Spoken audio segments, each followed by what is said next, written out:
And we're live, ladies and gentlemen. Welcome to Facebook Live of the People. I'm Robert Chernin with my lovely co-host. Hello, Ericka. Hello, Robert. Nice to see you today. I didn't know if we would make it on the live stream today. Wait. The world is ending, right? Correct. You do know the world. This is. There's that old movie, The Worlds Collide. Well, the world ended for, I don't know, a couple hours. It's now back. It stopped ending, right? Facebook was down and Instagram was down. Mm-hmm. On WhatsApp Super as well. WhatsApp was. I didn't even know that part of it. Yep. So, how many people do you think were freaking out that Facebook was down? Well, or here's this Instagram or social media? Oh my God, probably a lot. Probably a really lot, because you figure this is how campaigns are doing. Get out the vote messages, this WhatsApp, Facebook Messenger, that's how campaign teams communicate and coordinate. So as annoying as it was for us as a podcast, wondering if we're still going to be able to do the show today, I bet you those campaigns were kind of freaking out. So wait a minute. Put on your tinfoil hat. Oh, where is it? You're seeing now all over, emails and media, was this a test run for November? Right? Because how curious that major outage in social media on Super Tuesday when Donald Trump is going to dust Nikki Haley into, maybe not oblivion, but certainly out of the Republican primary. The day after, keeping in mind, the Supreme Court said that Colorado couldn't keep Trump off the ballot. So Trump is winning elections. It's Super Tuesday. We had AT&T, that AT&T outage a couple weeks ago. I would say maybe not a trial run. Maybe this is it. Maybe this is the attack. Every so often they're just going to take down whoever they are. Right. Well, I mean, look, it's bad enough that we need to learn how to survive off of social media. And that, by the way, does go down to voting, because you know what, one of these days people are going to say, oh, I don't have to make an effort. I can just vote on my app because it's going to be counted on my app. But if we have become so dependent that, oh my God, I'm freaking out. I can't get to Facebook. I can't get to Twitter. I can't. We have some deep problems. But it's so true. It's so true, Robert. And I think sometimes, some of these weird things that have been happening with the different platforms recently, it really just goes to show that these are the new town square. Whether they want to admit it or not, whether they try to deny it so the government doesn't, whatever, Section 230, blah, blah, blah. These are the new town square. And so here's my issue, right? Yeah. Think back to COVID, right?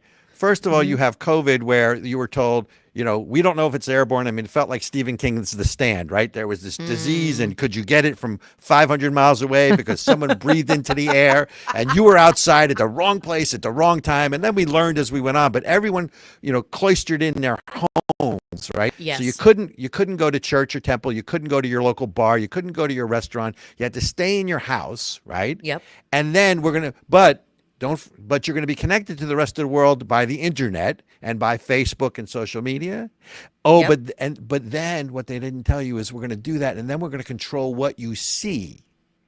Yes. We're going to make you reliant on it, and then we're going to basically mess with it. I'd use a different word if we weren't live. Starts with an F. You can get the idea. And that's what they were trying to do. So this outage now to me is more of that, because who do you trust, right? Was this just an accident? Oh, it just happened, right? And AT&T went out, and the energy grid, I don't know. I mean, what's my favorite saying? Just because I wear a tinfoil hat doesn't make me a conspiracy theorist. Well, and again, here's the thing: software outages happen. Things happen. That is real. Wait. If software outages happen, then why are we relying on voting machines? Because software outages don't happen during voting days, right? I love how you're setting up your own monologue right now, Robert. I feel like that was a setup. That was a segue.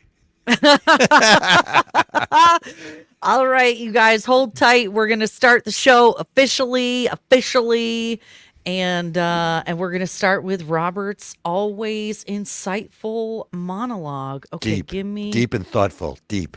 always, always. Okay, hold tight, guys. One sec.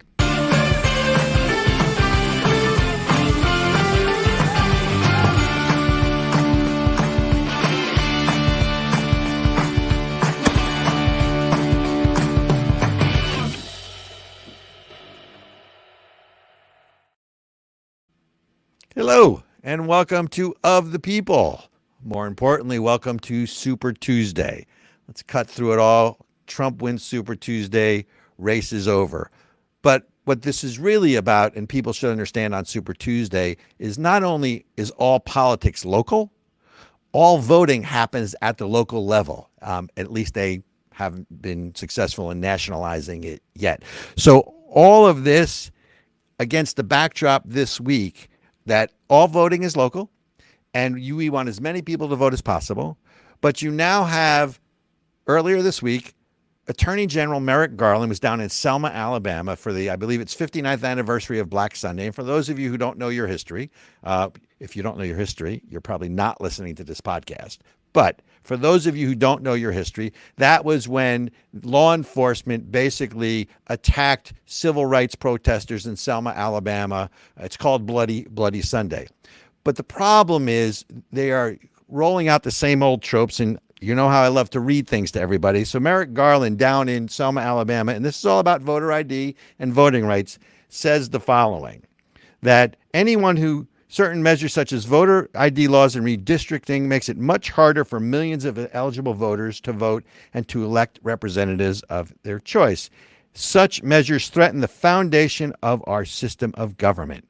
What crap, right? Because it's the same old trope.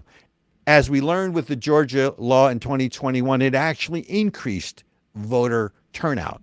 But we're going to put something up for you right now. Here are all the things that you as Americans have to show ID for in order to get anywhere. You have to have an ID if you want to get into the hospital. You have to have an ID if you want to sign a mortgage. You have to have an ID if you want to get married and get, or you have to have an ID if you want to get a birth certificate. You have to have an ID if you want to buy a firearm.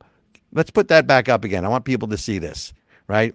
You have to have IDs for all these things, but you don't have to have a voter ID or an ID to vote. The most sacred responsibility, because the trope is, oh, they're threatening democracy, right? Which is, we want all people to vote. And yes, we do, but we want all legal people to vote. With the influx of illegal immigrants into this country, the massive influx, Arizona just passed a law that you have to show proof of citizenship to vote. Democrats challenged it in court, and the federal judge just says, no, that's not an unreasonable burden. What I really want to know, and what I think everybody here is, why is it always about discrimination? And why isn't it about getting it right? Because isn't it more important, or at least as important, that we get the vote count right? Because free and fair elections depends on getting the vote count right, and most importantly, people having confidence that their vote was counted. So you see all of this stuff going on, and the question for America is, which is more important to you, right?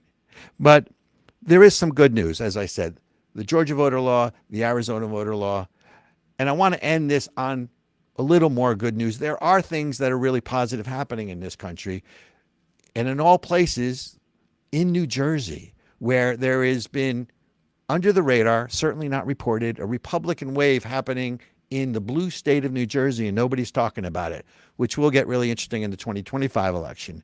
Later on, we're going to have County Commissioner Joseph Sileo with us. Stay tuned for that. With that, Ericka, come on back in and save me from myself. Hello, Robert. Great. Hello, great Ericka. monologue. Oh my! Can we look on that? Can we look at that list again? Is it okay Sure, if I bring it bring up. that up? Bring it up. Oh, okay. I'm looking at this, And I started to laugh because we talk about Right. this all the time, right? The voter ID stuff, and or this is a topic of conversation pretty regularly, that you don't need it to vote, which is super important, but you need it for dumb stuff like buying cold medicine. Right. Okay. I got ID'd to buy a can of spray paint at Home Depot. Well, because they think you're going to inhale it, right? The, By the way, you know what's that is- next? Wait, you're wait. You know what's joking. next? No. You know what's next? I was joking. But they are going to Okay. actually, you're going to now have to show ID to buy whipped cream. You know why? Oh, because of whippets. Because the Oh, my whippets in the God. can. Oh my! I'm kidding, folks. But I mean, that's. Oh, how I'm like, wait, asinine- what? Are you serious? Wait. I would. Here's the thing. I believed you. Like, you were saying that like it was a joke, but I full on believed that you were serious. That's because you trust me. It's your first mistake. Oh my God. No, it's because these people are so stupid. I would not put it past them. Just like Bloomberg said you couldn't have a soda over 12 ounces or Right. whatever it was, you know? Like, Serious note on you know what's really scary? So What? Merrick Garland in that interview after they were down in Selma said that we think that this is so important. Quote, we are doubling the amount of lawyers at the Department of Justice in the Civil Rights Division for voter rights. So What? folks, not only you're getting 87 or 81,000 more IRS agents to make sure you're paying your money to keep feeding the beast, Oh you're my now God, going to now have there's- double the amount. Well, but think about it. Isn't that what we need? More lawyers. yes, more going after the average regular Joe, you know, regular American, just trying to live their life. It is, oh my God, it is so stupid. The worst part about it, Robert, which this is one of those, are they stupid or are they evil kind of a thing. They're not stupid. Let's take stupid off the table, because if you assume that they're stupid, they win. They're not stupid. This is by that's true. design. And I before mean, you it say is- two things. Think about where their priorities are. Their priorities are make sure you pay money to the government so we can continue to give it away to our constituents, meaning the Democrat, teachers Right. unions, all that stuff. And we want to make sure that free and fair elections, everyone votes without any checks on are you legally entitled to vote. And now we're now bringing in millions upon millions of illegal immigrants into the country, and there's no way to know whether or not they're voting or not. Yeah. Get well, the, and this get is the idea? this is the proof that these people are unserious, and really ultimately, they're kind of racists. They're kind of bigots. Oh, no. And prejudiced. We're racist. We're white nationalists, or at least we're white, which makes us white pretty nationalists. sure. See, this is the thing. I feel like now. Okay, I'm going to set this up for you, Robert. Okay, you ready? Ding, ding, ding. This is the question. Who's the racist? Is it the person who I am. believes that black people and brown people, not white people, okay? Is it the person who believes that not white people are fully capable of getting to the DMV and getting an ID? Or is it the people who say that they're too dumb to figure out how to get, and too dumb and too poor to figure out how to get to the DMV and get an ID? Which one of those people is the racist? Actually, I was always taught to answer a question with a question. I learned that at Futurecraft way back in the day, and that was for you, Joe. But basically, first of all, you have to define what is racism these days, because they've redefined it. Don't answer that question. Here's the real issue. All of these people who don't have to show voter IDs have to have an ID, because they couldn't do all these other things to function in society without an ID. So they clearly have an ID, but they don't want to be forced to show an ID because that allows for monkey business in games. And as the Georgia Voting Rights Act, or whatever the law was called in 2021 shows, it actually increased voter turnout. It didn't suppress it. So, but why should we let facts matter? Facts don't matter. That's because feelings don't matter. Don't care about your facts. Wait, what is it wait, did I do it right? The Ben Shapiro quote? I wanted to do it opposite. Feelings don't care about your facts. Oh, you mean facts don't care about your feelings? Yeah. Except I said it the wrong way, because they don't care, because they're dumb. All right. They're not So dumb. listen- They're evil and terrible. Moving on. So Go ahead, I do want to Robert. segue, because there is some good news. So folks, joining us is Commissioner Director Joe Sileo of Cumberland County, New Jersey. There is something going on in New Jersey where a lot of the counties are now at the county government level, and we've always argued that all politics is local. There's some really positive things happening in New Jersey, which I know people here in New Jersey, they roll their eyes and go, "What?" So is Joe joining us? Let's bring him into the feed. All right, Joe. You are live with us.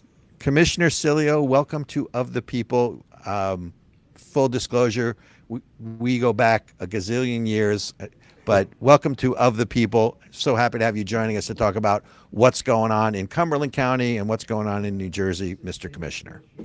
Well, it's very good to see you first, Robert. We've been old friends for a very long time, and this is a much appreciated interview that I think South Jersey and most of North Jersey are going to appreciate when they see this. And thank you, Ericka, too, for being so gentle with me. You are so welcome. No problem, Commissioner. So what's going on what's going on in Cumberland County? Let's give us, because most of what we focus on is national, but really over time we've come to see, Ericka and I, that all politics is not only local, but that's where you can make an impact. And correct me if I'm wrong, Cumberland County was a Democratic stronghold for 40 years, 50 years, correct. And now it's not. So take us back. What happened and how and why? Because that's the important stuff. Well, basically what occurred was back in 2014, 2015, we had a change of Republican county chairman to Michael Testa Jr. And Michael Testa Jr., it's a very well-known name down in southern New Jersey, in Vineland, New Jersey especially.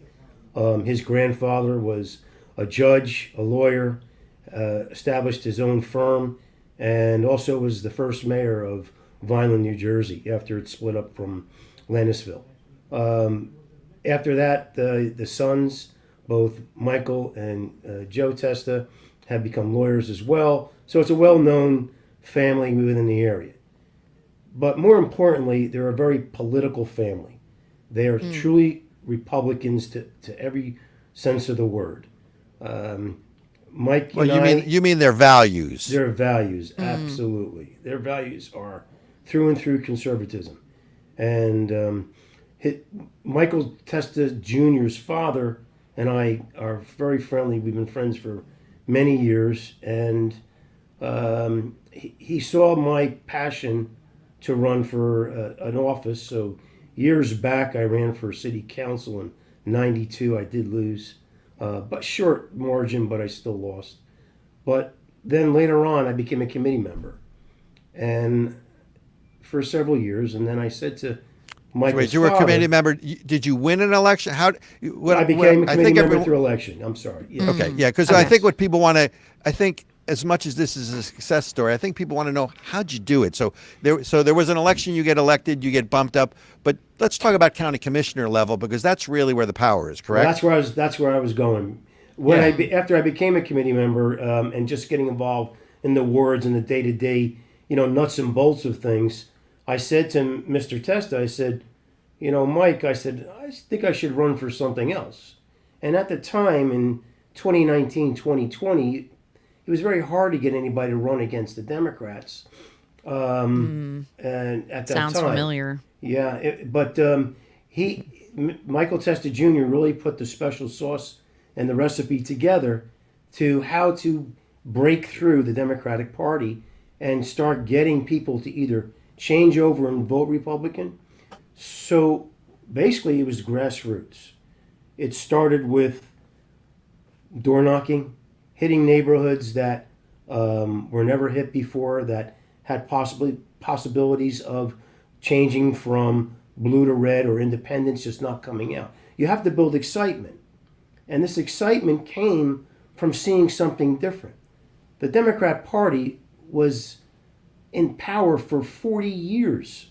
We have one year, there was a couple of Republicans within this time frame that were voted in commissioners, and it was always a stalemate with them. I think in the county as well, the constituents got tired of having the life sucked out of them.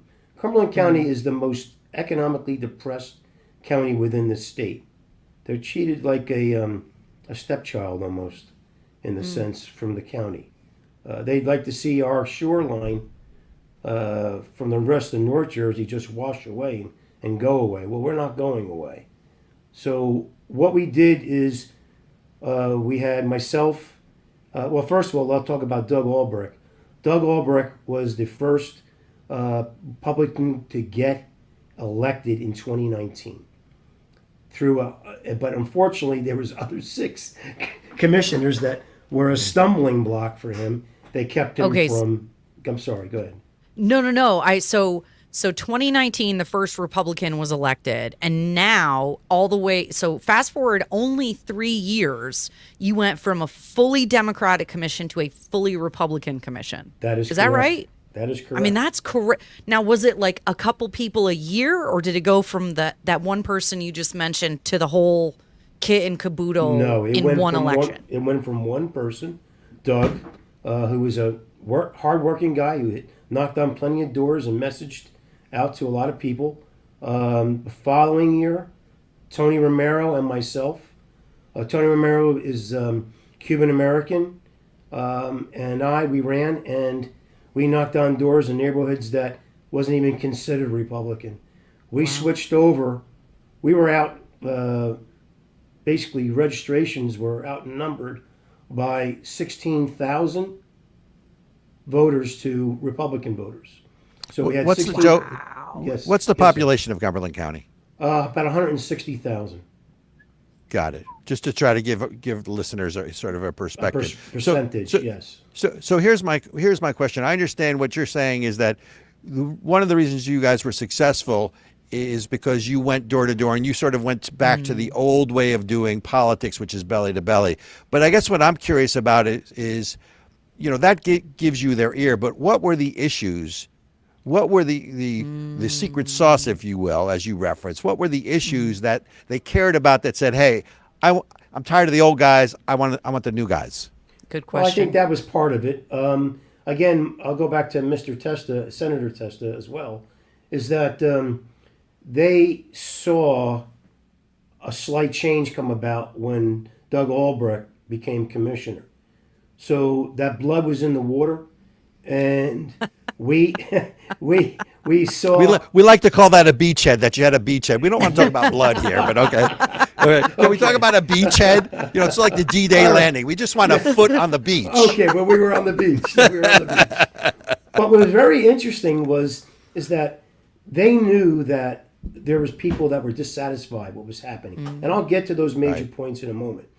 But I just want to bring out that part of Senator Testa's notoriety also helps. He was very well known within Cumberland County, Cape May County, Atlantic County, and Salem County. His district, LD1, basically encompassed quite a bit of those counties themselves. So that was one, basically, coattail that we could ride on. Two was there were several issues which you want me to get to. One is the jail.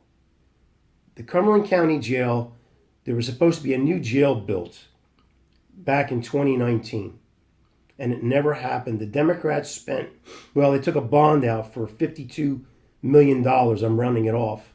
Oh, I love $16 million was already put into action, put a slab down into a piece of property, and they cut the strings after spending $16 million. I ran on that, Tony and I ran on that major issue.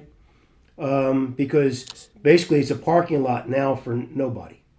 So it's fiscal irresponsibility. Go ahead, Ericka. I'm sorry. You know that you literally took the words out of my mouth. So basically they're behaving poorly. They're costing taxpayers millions of dollars. And I'm just remembering you said it's an economically depressed area. So if they're already economically depressed and then you just waste $16 million, that's probably not going to bode well for you in an election. And it was very helpful for us to win the election. There was also a second issue, which was the utility authority for Cumberland County, that the Democrats were looking to monetize that particular utility authority, which was actually a cash cow for the county. Wait. What does monetize mean? Privatize? They wanted to privatize it, correct. They wanted to take a public utility. So more money in their pocket, basically. We want to make this a private enterprise. We want to give it to somebody, one of our power brokers, our economic power brokers, a stalwart of the Democrats, so we can siphon off more money. Is that a stretch? That's not a stretch at all. Not a stretch at all. Interesting. And again, that was another issue that we ran again. Again, fiscally irresponsible. We've seen this time and time again. There was one other issue that really was important, is that we had many contracts for the county that were going unsigned, unnegotiated, and even going into their second form of years into another contract years where they were not bothering to settle the contracts. Again, what we came in now. You mean like a no-bid contract? Like a no-bid contract? These were union contracts. Oh, follow the money. Okay. Yes. Oh, wow. And they were not making it. We were losing employees, and then of course the other issue was because they stopped building a jail, and there was talk of tearing down this jail and sending our inmates to other places. Now other unions were getting upset, thinking they were going to lose their jobs. It was a real debacle what was going on prior to us getting in. And I imagine usually, even if it's just a county lockup, jails employ a lot of people and they keep your place safe. It also makes sure that if people are in trouble, they get to stay in their community rather than being shipped off to another state where they never get to see, or maybe across the state where they never get to see their friends or family and maybe just get worse while they're locked up. And Ericka, that's exactly what was happening. Robert would understand. We're still shipping inmates up to Hudson County from Cumberland County, which is a 2-hour slot. And Hudson County is like Jersey City, right? You're way up north. Yes, exactly. So so it was a combination of things. It was like people were really unhappy.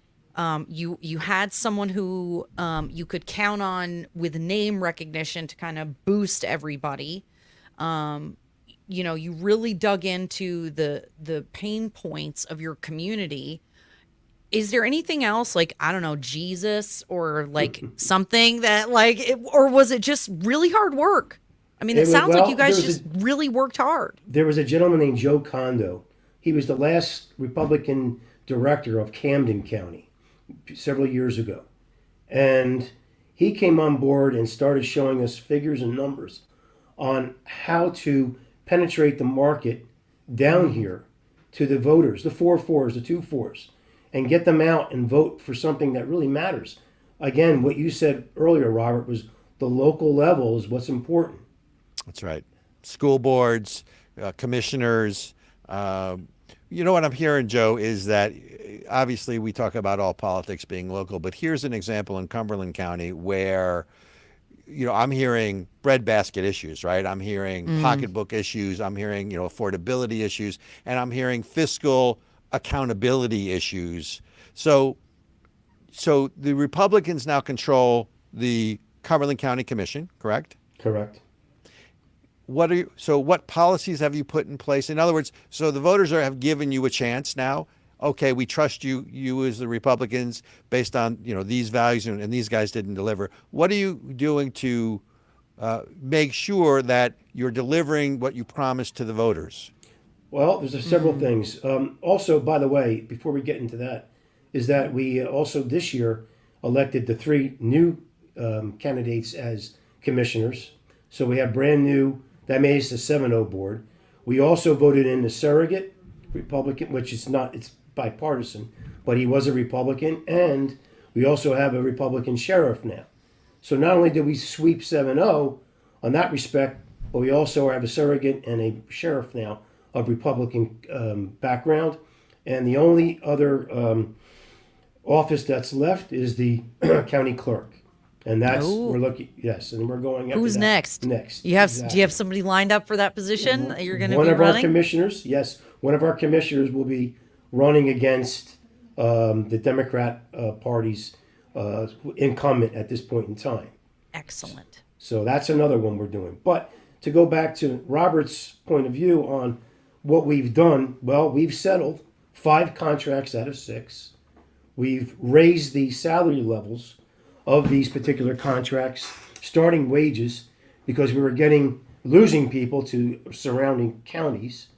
Our sheriff's department's been settled in two respects, two different union contracts. We're working on the UAW. We're working on the CWA. We've settled several other contracts in the midst. Now, also, we are working on what was given to us, which was a 4-3 vote, was what they call broadband. I don't know if anybody's heard this terminology. Rural broadband is a big deal. Right. In Vermont, It allows- New Hampshire too. Right, and in the Midwest. So keep going. We got it. All right, so we were basically administered a grant of $24 million between Cumberland and Salem County. And we're working on that project now. The problem is that we don't want to be, again, have overspenditures on this particular project. Wait, Joe, let me interrupt you. You're a politician and you want to stay within your budget? Yes, sir. What? I'm shocked. Wait a minute. Okay, Wait a minute. Clearly this guy needs to get voted out of office. Okay. Exactly. What is the matter with you? Right. So here you have a Wait, politician here's who my actually wallet. wants to live within Here's their my means. wallet. That's exactly right, guys. Live within your means.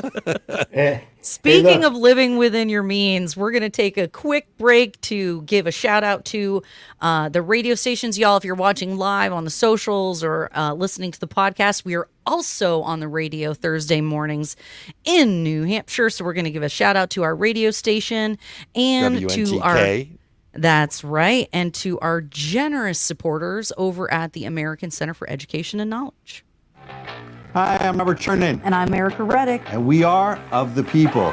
Join us on WUVR 1490 on your AM dial. That's Thursdays 9 a.m., Saturdays 3 p.m., and WNTK 99.7 FM. if you can't find either of those, you can find us on Rumble. That's right. Listen in. America came into being based on a shared belief and a common set of values. Unlike other nations that were bound together based on common ancestry, race, or caste, we came into being based on a simple and shared set of ideals. That the power of government is based on the consent of the governed. That life, the freedom to live life on our own terms in our own way, free from government interference, and liberty, our most precious value, and the pursuit of happiness, which means we are free to pursue that which we choose, with the knowledge and courage to know that nothing is guaranteed to us in this life.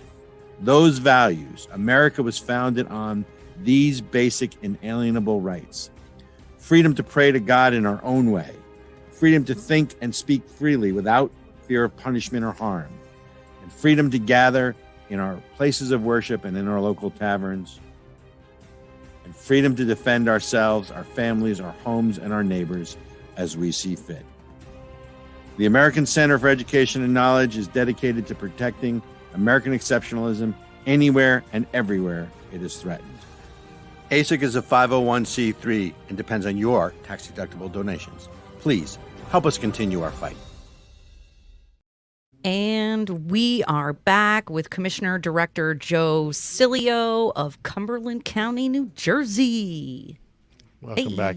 So, Joe, I have a question because I did have to pick myself up off the floor because as a politician, to hear someone want to live within their budget and means is welcome news, but shocking because most, the only thing worse, trying to wean a politician from overspending, in my opinion, is worse than trying to wean, a heroin addict off of, their addiction. Because when it's OPM, right, other people's money, most politicians go, oh, yeah, we can spend more.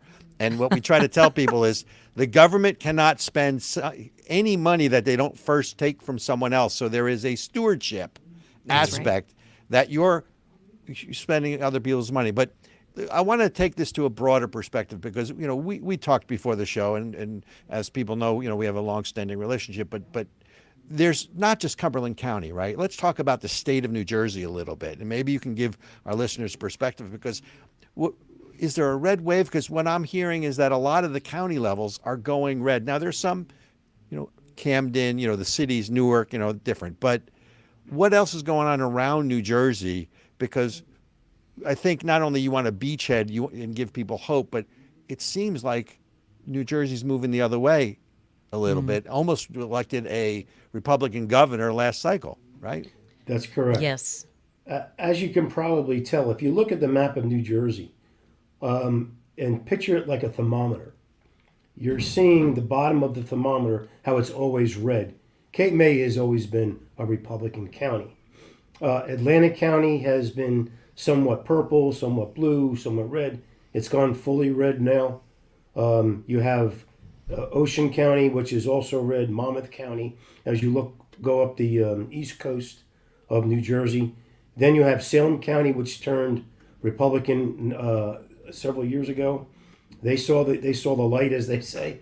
And then if you move further up into Gloucester, was turning red. There was 2 Republicans voted in on the last election. One did lose, so there's a back and forth situation going on there. There is a strong Democrat party there now. Let me ask you, how many people? Oh, we got the IDs up. How many people, Joe? I'm sorry. How many counties are there in New Jersey? Just to sort of frame it. There's 21. Of those 21 counties, how many are Republican controlled? I would say out of the 21, probably close to, and I'm guessing off the top of my head, 12 to 14. Oh, wow. Okay, so over like half. Correct. And I guess my question is, how much? I mean, there's one thing when a county is historically Republican, and there are certain counties, like, again, I don't know the history of, let's say, Monmouth County, where there's Red Bank and, that kind of thing. But I guess since 2018 and 19, when this wave started in Cumberland County, how many counties, and again, I'm not going to hold you to exact numbers, but are there counties that are moving red? And if so, are they the same kind of issues that move Cumberland County, or are they different issues? They have Good different question. issues. They have different issues. You have much more wealthier counties like Hunterdon, Warren County, which is on the west side. They're strictly Republican as well. Somerset County, where Jack Ciattarelli is from, is more purple. It was all red at one time. You probably remember that, Robert, because I think you're from that area, if not mistaken, Bridgewater. Not only am I from that area, I went to high school with Jack Ciattarelli. There you go. Okay. Haven't spoken to him in a million years, but I know he's running for governor in 2025. So Yes, he is. maybe you can reconnect him to us, and we'll have him on the show when the time is right. But yes, I know Somerset County quite well. That's right.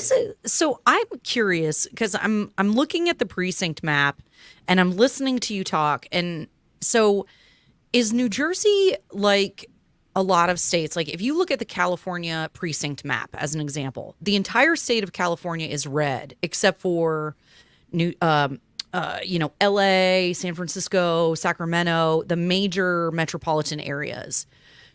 Do you think that New Jersey is similar in that way? That there's Very much actually so. probably, it almost sounds like they're like the Republicans or the conservatives or the not crazies, as I call them, are just starting to come out of the woodwork. Your counties that are closer to New York, Essex, Hudson, Middlesex, Union County, they're the ones that are strictly Democrat. Those 4 are the big ones. When you get outside of those areas, then you see more conservatism. They're more densely populated in the cities, and you have more diversity in those cities. But then on the other hand, Cumberland County is the most diverse county in the state of New Jersey. Oh, Which is interesting. And we still kidding. flipped.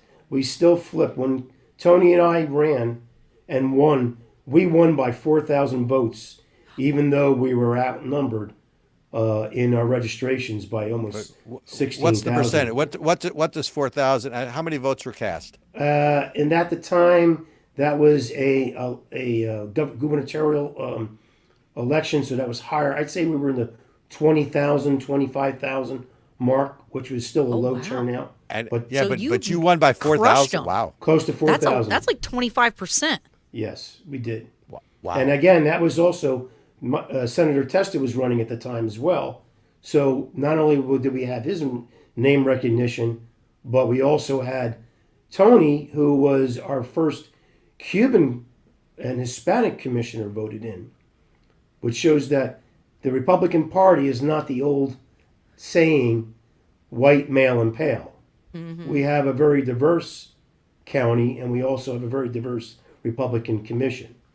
If you look at Senator Testa's two running mates on the Assembly, you have Eric Simonson from Cape May County, but you also have Antoine McClellan from Ocean City area, who is one of the first black assemblymen to be voted in as well. He's now the minority whip.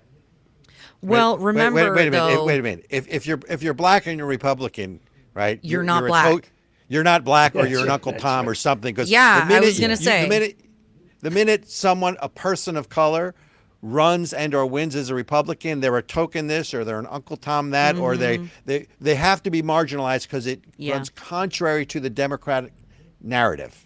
Joe? I've never seen as much of a gentleman as I have with Antoine McClellan. He's a perfect gentleman, and I think that his merit and his demeanor and his personality goes a long way. I don't care if he's purple, red, blue, or even black. He's a good man. well, you should let him know he's not black anymore. Exactly. See, you Yeah, don't that's don't right. actually have a diverse commission, because if you are successful or a Republican, you're All white. right, I got it. Yeah. Sorry, And you're Joe. ra- and Hate you- to and you're crush ra- your dreams here. And you're a racist, right? I mean, we're all racist now. Oh So yeah, I mean, we got Yeah, viruses simple in our that. brain. Remember? I think the connecting dots to all of this is the word meritocracy, right? And I rail about this all the time, Joe, which is I don't care if you're red, pink, purple, blue, green, fat, thin, tall, ugly. I don't care. I want the best person, regardless of race, regardless of gender, regardless of, frankly, political persuasion. I don't know about you, but if someone's building a bridge I got to drive over, I want the best engineer. If someone's operating on me, I want the best doctor. Right. Do we really care that, we want the best person, but they have to be black, or they have to be pink, or they have to be white, or they have to be, the racial lens that has been foisted upon this country, Joe, in states, that are diverse is I think the antithesis of meritocracy. And I think the competency issue is one of the reasons it sounds like you guys won in Cumberland County. Just my opinion, of course. Can I say one more thing? You brought up a very good thing about diversity. I'm not a fan of the DEI proponents in this country right now, because if you reverse the letters, it'll be DIE, and that's what's going to happen to this country if we keep doing what we're doing. Because I would prefer a pilot on an airplane to know how to fly the plane as opposed to having whatever type of ethnic background they have. And I don't care what ethnic background, but he better be pretty good, because I want to get 2 feet back on the ground. And this is how I hire people. That's exactly right. Do I want a pilot who cares about what kind of genitalia I have, or do I care about the pilot's genitalia, or do I care about their competency? Only if it can fly. That's another subject that you really want to get involved with the Vineland Board of Education, because they just voted down to repeal, to amend rather. I think it was HR 5626, which basically was the Parents' Bill of Rights. And about... They voted it down? They voted it down, which now put them into jeopardy with the AG in the state of New Jersey, because they don't want to have parents not being told what's going on in the classroom. Good for them. Yes, so that's another subject matter. And there was a big board meeting of that particular. That was a few weeks back, and a lot of people turned out to say, "Hell no, you guys must go." So I want you to tell everyone in Cumberland County, whenever the Board of Eds, whenever you hear DEI, it doesn't really stand for diversity, equity, and inclusion. DEI stands for division, right?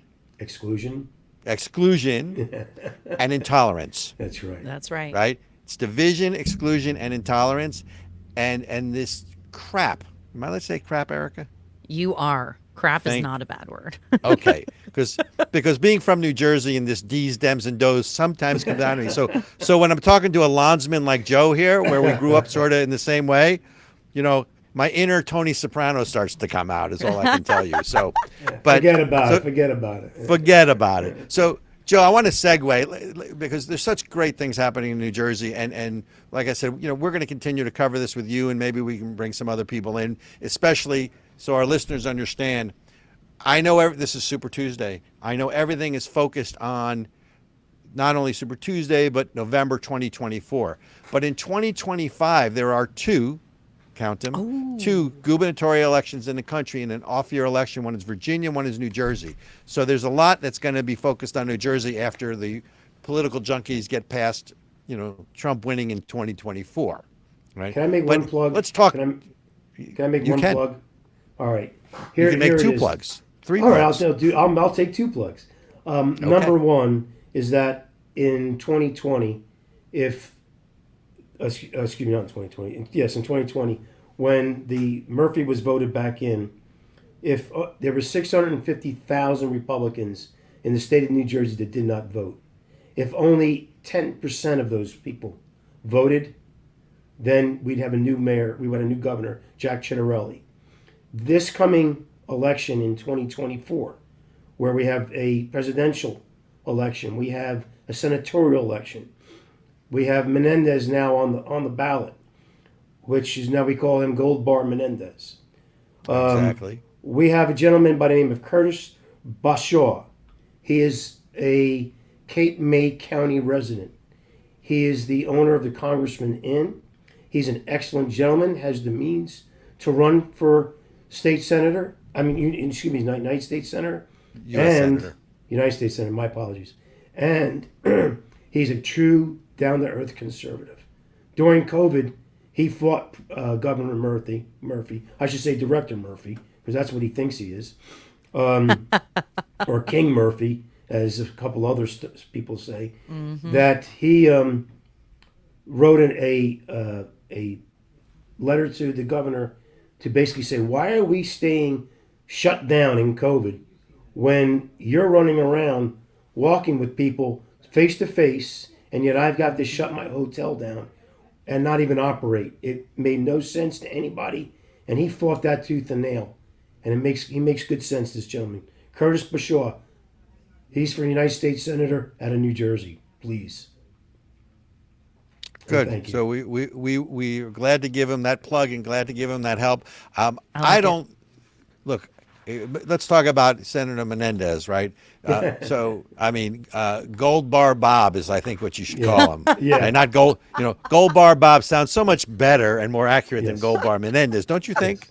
But on a serious note, if you look up the definition of political graft, they've got Menendez's picture right next to it. Sort of reminds me of the old mayor of Jersey City, who shall remain nameless, right? But if you go back to the early, the days of Jersey City in, late 1990s, 2000. But Menendez is part of the Democratic machine, Joe, is he not? Absolutely. So the likelihood is he gets, look, he may go to jail, but he'll be reelected. If the machine works and people stay home, like you said, he's going to get reelected. Maybe go to jail later. But let's talk about the Democrat machine in New Jersey, because that's really what you're fighting against. It's like Tammany Hall Redux, as far as I can tell. Well, there is quite a bit of a machine there. We have the Norcross machine that works very well, has its claws in a lot of different things. We have a previous Senator Sweeney, who I know. I've had a couple of conversations with him very, very briefly. Senator Testa knows him well because of being in the state Senate along with him. He's probably going to run for governor this year. And that's going to be an interesting fight between Jack Ciattarelli and Mr. Sweeney. But the machine itself, I'm sorry, go ahead. Yeah, no, I was just talking about the machine because, and again, as people know, I'm from New Jersey originally, and truth be told is you can take the boy out of New Jersey, but you really can't take New Jersey out of the boy, right? No, so it's one of those things. But it really is the machine. So I live up in New Hampshire, which is sort of along with Vermont, one of the real bastions of retail politicking. I would say the New Hampshire voters, and I'm not comparing them to New Jersey, just giving you a contrast, very well-informed voters, very politically involved. They like to sort of kick the tires. That's why we are first in the nation in presidential primaries. But there is a party structure, but there is no machine on the same level. And what I'm trying to elicit from you without getting you in trouble is, trying to give the listeners some sort of understanding. When you use the word political machine, what's that really mean? Because it's bussing people in, it's paying this, so without getting yourself in trouble, Joe, explain the machine. I got you. Well, here's the thing: that political machine is a fine-tuned machine in the Democratic Party. But what you're seeing now is the Republicans starting to basically embrace what the Democrats have done over the last few years. We have major messaging. Our texting program that, again, the senator has installed in all our phones. We're using also different types of applications in your phones and in computers to start going after the voters and get them out. Basically to embrace also early voting. Early voting is a very, very good mechanism to get people out. Because remember, the Democrats always start early. They have maybe 200,000 votes in the bag already, even before the election day. We have embraced that tremendously. We are seeing now it turn after the last election is passed between the three commissioners and the surrogate and the sheriff, how much we surpassed the Democrats.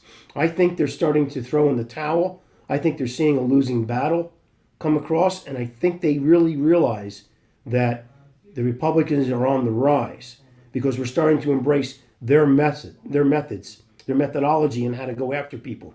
Now, there are some things that they're doing that are not up and up. It's hard to prove these things. I want to be very careful with this particular subject matter. But if there's one thing that Republicans have to realize, if you don't go out and vote, your vote doesn't count either way. And that's the most important thing, because at least you get a chance to count.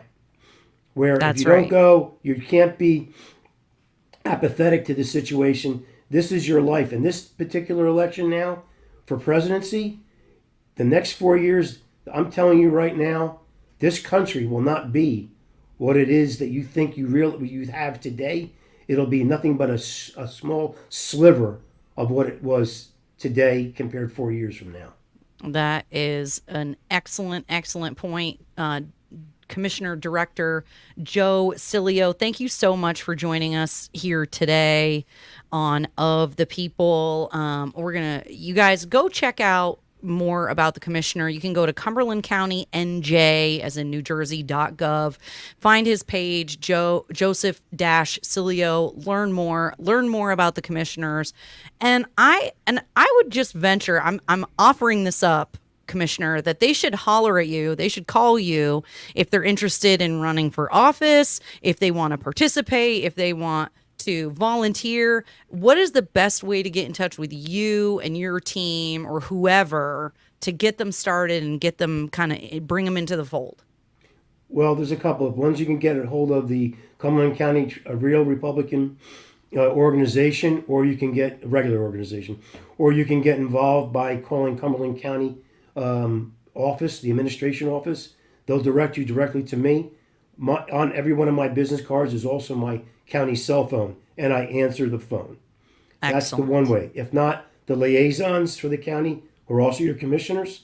And there's also ambassadors that we actually put in place too this year, which actually speak to each township. There's 14 townships or municipalities in Cumberland County, and each county commissioner is assigned to that county and will answer your questions.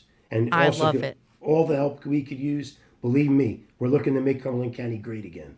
I love it. I love it. And thank you for answering all of our questions. We are going to hear a little bit about from somebody who also wants to help prevent a new civil war in this country.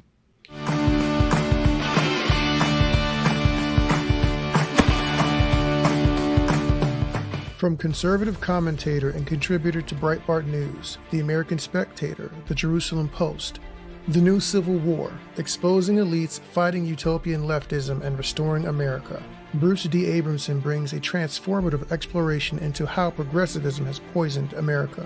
Featuring a foreword by President Trump's former strategist, Sebastian Gorka, Ph.D., The New Civil War will open your eyes to the left's incendiary agenda and how patriotic Americans can fight back. We are living through a national trauma. The United States has jettisoned the rule of law and ceased functioning as a republic. Battle lines have been drawn. Progressives are moving quickly to cement their transformation of the country's beliefs, attitudes, values, social structures, economic models, and government organizations. Patriotic Americans are waking up to recognize that conservatism failed to conserve much of anything. Progressives control academia, media, the civil service, and several of our country's most important industries. The new Civil War is not a call for war. It is a recognition that war has been declared on us. Our sacred love of liberty is under attack. Unless we defend it, the America we love may be lost. This book is for every patriotic American eager to defeat the utopian left and restore America. Joel Pollack, conservative journalist. Americans face a bizarre new political landscape. A supposedly moderate president who ran on promises of unity is pursuing a radical left-wing agenda. These challenges call for principled, effective opposition. The new Civil War will help start a conversation about how to push back.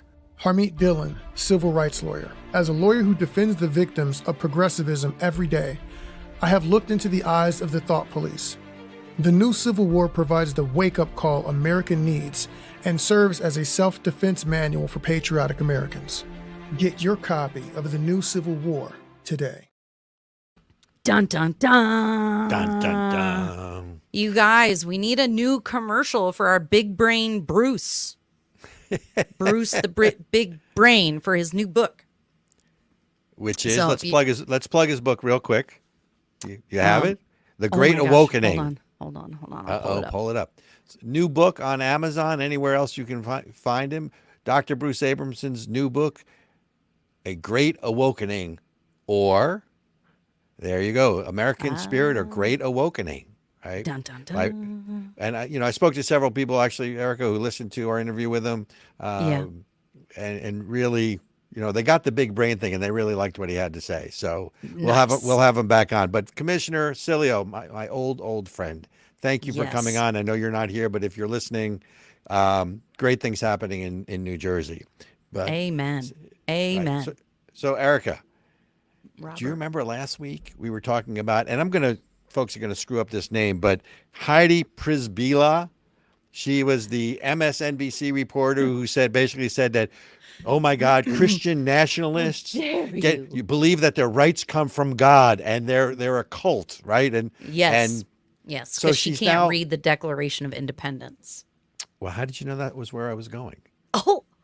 Oh no, I didn't mean to did step you- on your did you- punchline there. Oh man. Dang No, okay. We're going to go somewhere else and then we're going to come back to that. But so Okay. she was defiant in her first response that, they're misquoting me. I mean, we're all misquoted, or, the only thing she didn't say is they're going after me because I'm a black woman in power, because she's not black. Right. So, Like Miss Tiffany? No. like Miss Tiffany, whatever her name is, from Dolton, Doltsville, whatever, that place. Yes. So then, after getting a rash of crap online, she then really walks it back. So here's what she now says, right? And she now says the following: reporters have a responsibility to use words and convey meaning with precision, and I am sorry I fell short on my appearance.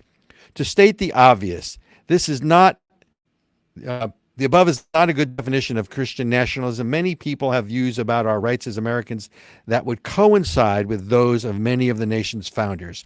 In my full remarks, I noted that many other individuals and groups on all sides of the political equation have cited natural law, including Martin Luther King, civil rights. But of course, the question of policies and rights and values can be ascribed to natural law is in the eye of the beholder.